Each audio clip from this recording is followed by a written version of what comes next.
No, you're not putting that up my butt.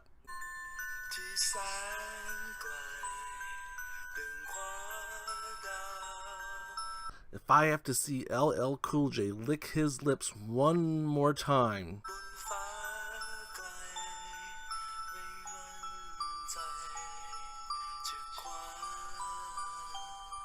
be careful.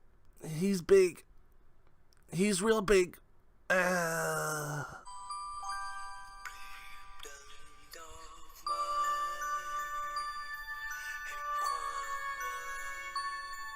I accept Jesus as my savior. Bah!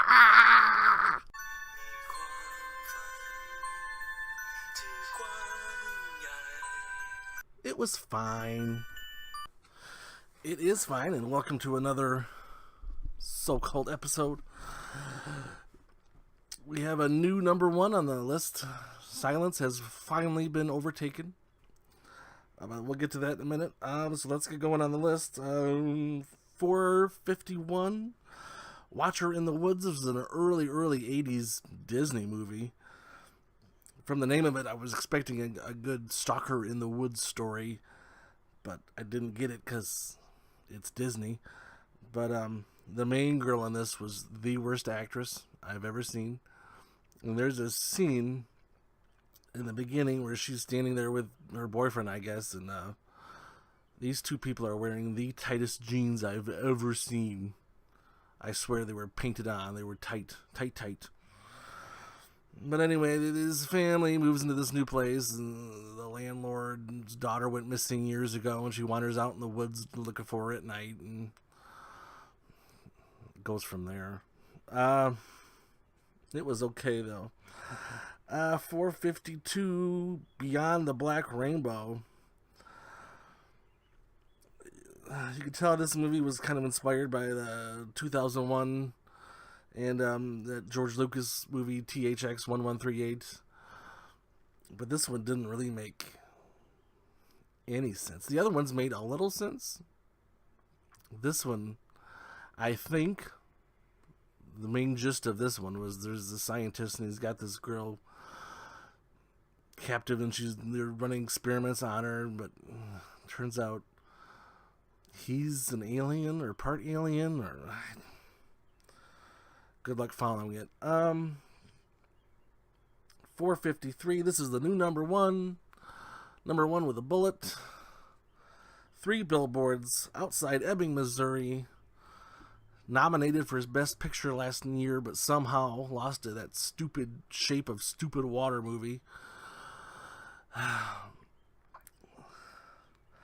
This movie should have got... I haven't seen all the best picture nominees, but this was far superior to Shape of Water. My opinion. But I think everyone knows the gist. This woman whose daughter was murdered rents these 3 billboards on this lonely stretch of road and kind of blames the cops for not solving the murder of her daughter. But there's lots of layers to the film, which makes it a good, continuously rolling along film. It's not just one subject. There's a lot going on. But gosh, Sam Rockwell is amazing. I fell in love with Sam Rockwell so much that I watched a bunch of Sam Rockwell movies on this group we're going to review today, and boy, do I regret it now. We'll get to that later, though. But everyone in that movie was great. Everything about that movie was great. I don't use the term perfect film much. I don't throw that around like it's willy-nilly. But that's probably about as close as I've seen in a while. But let's move on. 454, Dead Ringers. An old Jeremy Irons movie from the 80s. He plays dual roles, and he is really good at these dual roles. He plays 2 twins, and they're both gynecologists, and they're both very sexually active, as they tend to switch out partners. They'll have one will date one girl for a while, then the other one will kind of come in and take over for a while, and yeah, they kind of share, unbeknownst to the woman. Well, eventually one of them falls in love after they'd already done their swaparoo thing, their switcheroo. They fall in love with a woman, and then she finds out what had been going on, and she's not too happy. And the woman the guy the one falls in love with is the wife from Field of Dreams, whatever the hell her name is. But yeah, not bad. 4:55, Alone in the Dark. This mental institution, and these three mental patients, played by Jack Palance, Martin Landau, and the guy that played Dynamo from the Arnold Schwarzenegger movie The Running Man. These three people all escape, and they're upset because they don't like the new doctor, even though there's nothing wrong with him. They like the old doctor, but they escape so they can go kill the new doctor. So hopefully the old doctor will come back. So that's their big plan. They're going to kill the whole family, and the new doctor, and yeah, that's what this is about. It's okay. 4:56, Crash Pad. This was a good comedy. Thomas Hayden Church, who some remember from Wings, and Domhnall Gleeson from the new Star Wars movies, is son of Brendan Gleeson, who's one of my favorites. Brendan Gleeson you might remember as Alistair Moody from the Harry Potter movies. He's done a lot of great movies. The Grand Seduction, Breakfast on Pluto. He was also in Gangs of New York. But yeah, anyway, back to this one. Domhnall Gleeson cheats with Thomas Hayden Church's wife, who's played by Christina Applegate from Married with Children, who does not age. She looks pretty much the same. But anyway, the husband finds out and decides that his marriage is a joke, so he decides to move in with the guy that cheated on his wife. So they kind of have a mismatch pairing there, an odd couple pairing, while Christina Applegate's trying to figure out what the heck is going on and why her husband is living with her, her boyfriend, I guess. But yep, interesting film. I enjoyed. Where are we? 4:57, The Limey. Nice little revenge movie.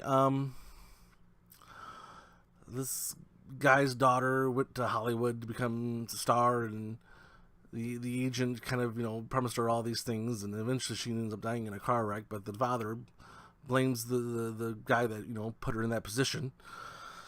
So he comes to Hollywood, and he's a little badass, and decides to go on a little killing spree to avenge his daughter's death. Yep, not a bad little movie. 4:58, Trust Me. This the next 5 movies are all the Sam Rockwell movies, and this one was the only really decent one of the 4. Trust Me. This Hollywood agent, is trying to find the one big client to take him to the top, but Sam Rockwell, the rival Hollywood agent, takes away all of his big names or steals them before he can get to them, and he finally gets the one take him to the top. And of course Sam Rockwell's trying to take her out from underneath him. But weird ending, but still a cute little movie. Trust Me, not bad. And then we get to the bad ones. 4:59, Mute. Sam Rockwell barely had a cameo in this. He was just barely in it, but it's a sci-fi. This mute bartender has this female friend, and she gets taken, and he goes after her, and yada yada yada.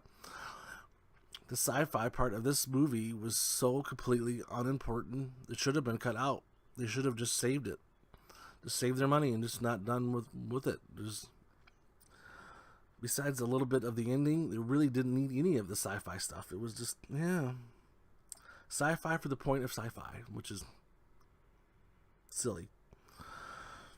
4:60, Digging for Fire, another Sam Rockwell. He was a co-star. He wasn't just a cameo in this, but this guy and his wife are renting out this new place, and they start finding all these weird things in their backyard, like bones and shoes and guns that are obviously been there for a long time, but they keep digging and keep finding more stuff. And this has a lot of cameos for no reason. I mean, it's just a cameo fest almost. But yeah.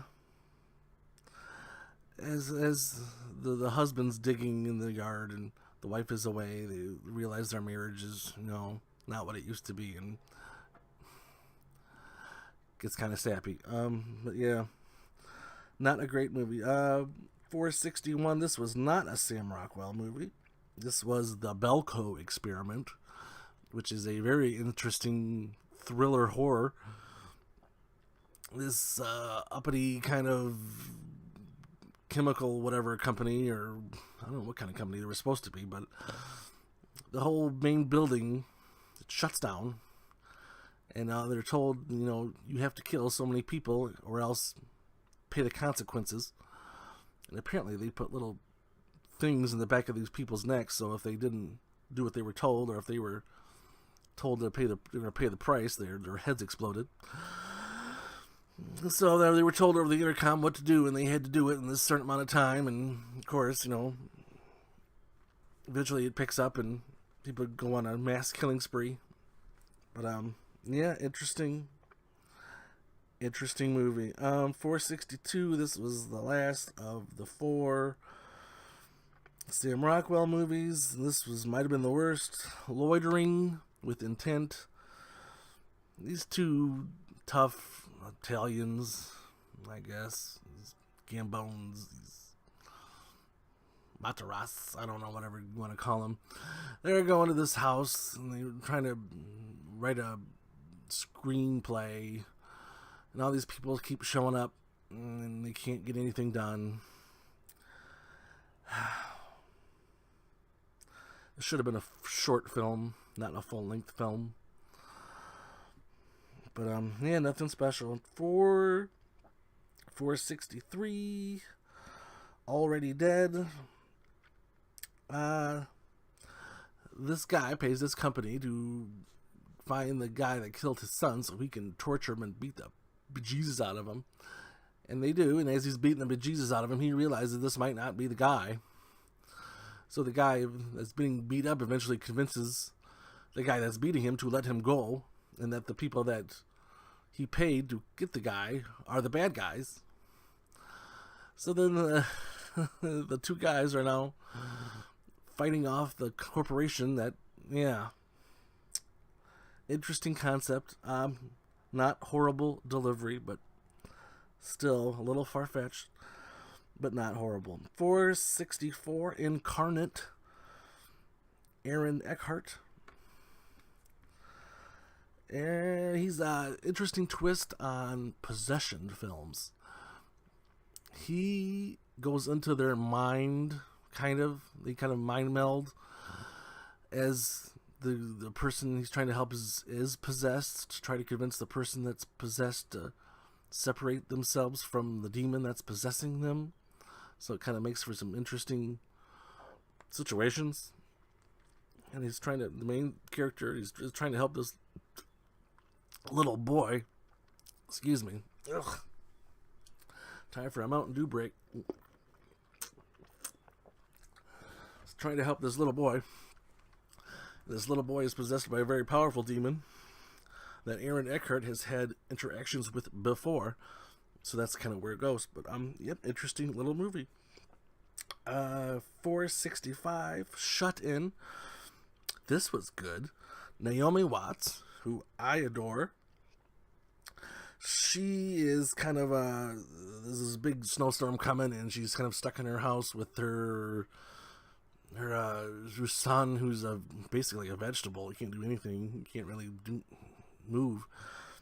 But then there's this stuff starts happening around the house, and she hears things, doors and closing and movement, and she's convinced someone else is in the house with them, and yeah, or and she's wondering if it's just in her head.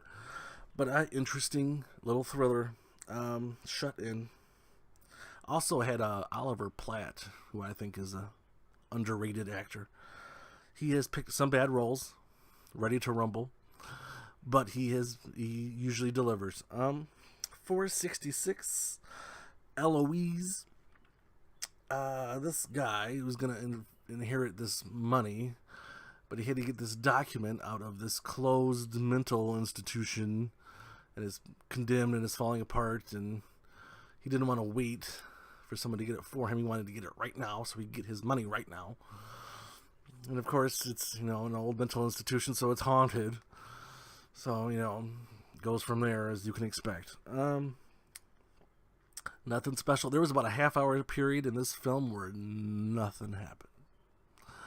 They're just hanging around that mental institution, and you're just waiting for something to jump out or scream or something, and just nothing. It lulls you to sleep. But, not great. 467, Annihilation.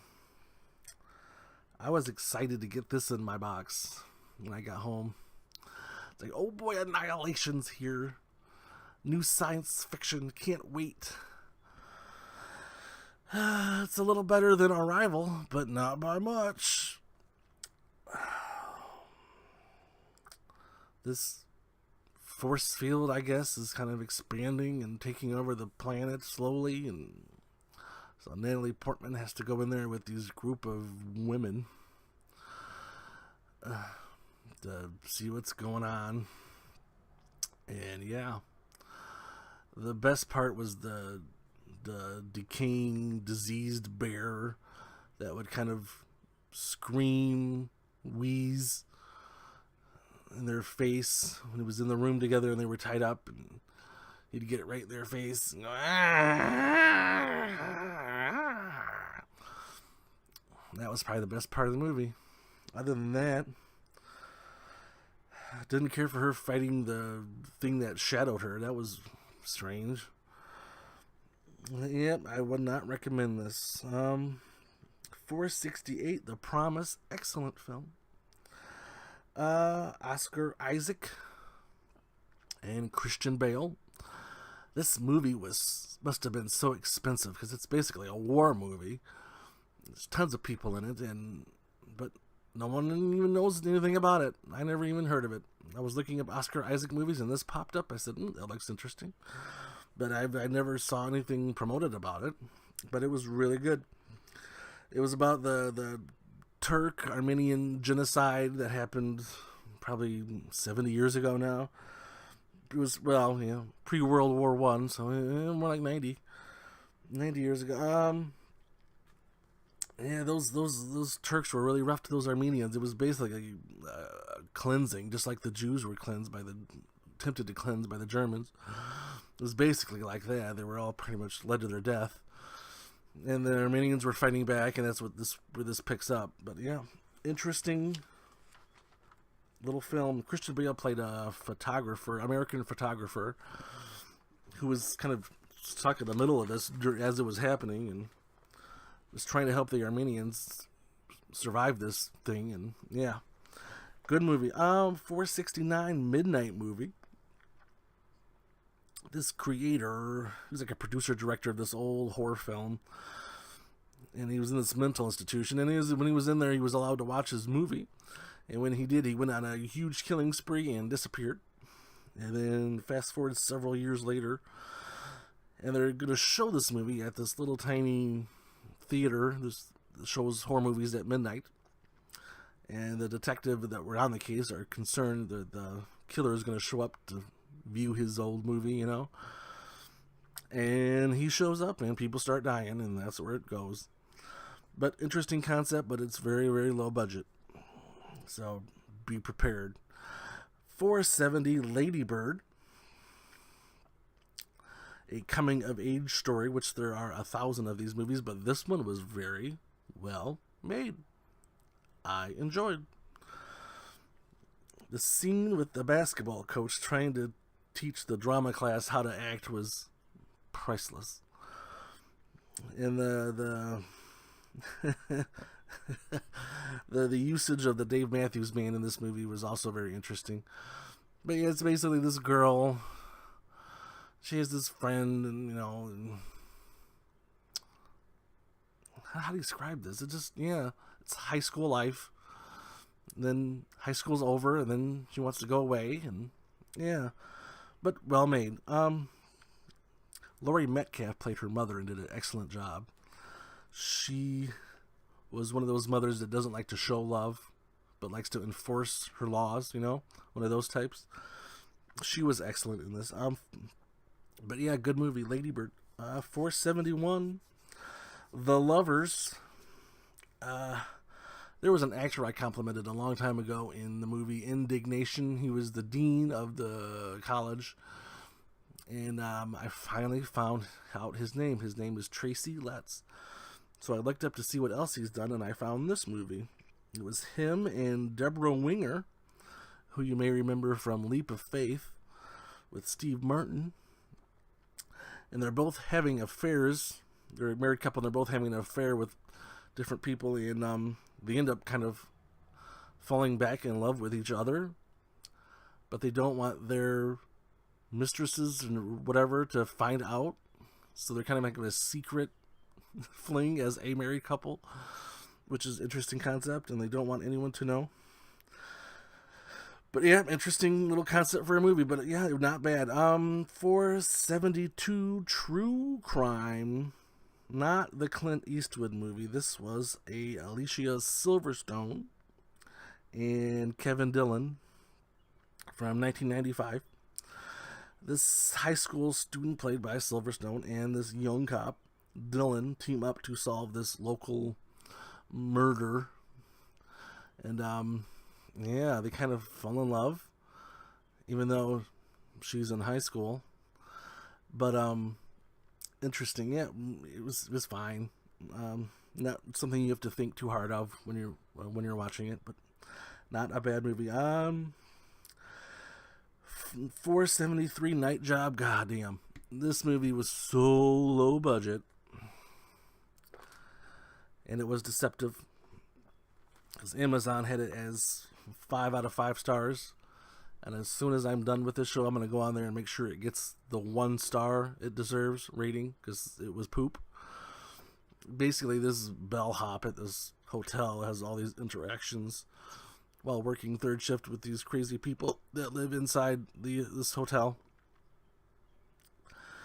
Yeah, there's no point to it. It's just a continuous, like, little stories of what they're going through, and yeah, nothing special. 474.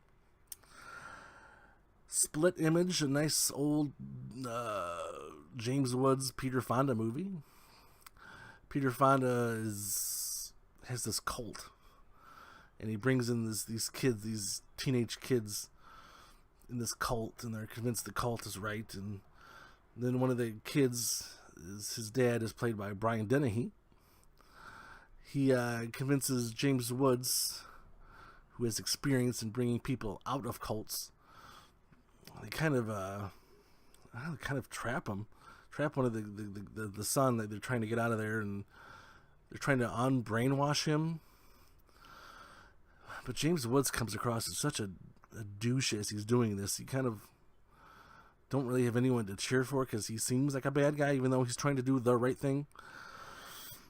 But interesting concept. Yep. 475, our last movie today. Idaho the Movie. I swear to God, that's what it's called. Documentary about the wonders of Idaho. It's something you would watch if you were going on a vacation there or something. Like, oh, let's go to this river, let's go to this mountain. Other than that, it's just a bunch of pretty scenery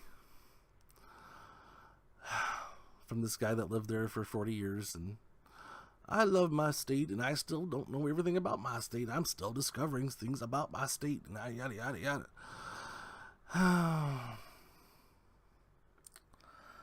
It'll put you to sleep, folks. It'll put you out. But that's all for this. I know a few of what's coming in. We got Goodbye Christopher Robin coming in. about the guy that wrote Winnie the Pooh, A.A. Milne. Hopefully that's good. Then we got, I'll be watching that here in about 5 minutes. And then we got A Little Odessa, which is an old Ed Furlong movie, who you might remember him from Terminator 2. So we'll check those out, and we'll talk to you next time.